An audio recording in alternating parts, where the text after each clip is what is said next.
Dan saudara, sebuah truk bermuatan beras gagal menanjak dan berjalan mundur di Dusun Bili-Bili, Kabupaten Pindrang, Sulawesi Selatan. Truk kemudian terbalik dan menimpa rumah warga.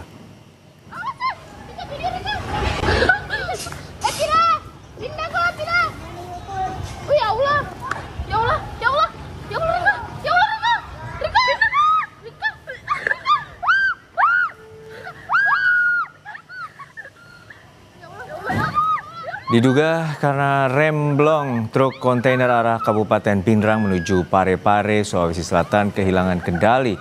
Truk mundur dan berakhir menimpa rumah warga. Selain kerusakan rumah warga, kecelakaan juga menyebabkan sopir truk terluka. Polantas Polres Pindrang kemudian memindahkan truk dengan alat berat. Ya Allah, masih lama ada kasih sini. Itu lost control atau rem blong. Kendaraan tersebut diperkirakan memuat beras dan alhamdulillah untuk korban jiwa tidak ada, dan untuk drivernya ada luka sedikit di bagian kaki. Rumah warga sedikit ada kerusakan di teras depan sebelah kanan. Mobil dari arah Pindrang menuju kota Parepare. Kita dapat musibah, guys. Jalur putus, sementara kita terisolir. Masih soal kecelakaan kendaraan, saudara. Diduga karena bermuatan lebih, sebuah mobil angkutan desa terjun ke sungai sedalam 10 meter saat melintasi jembatan gantung.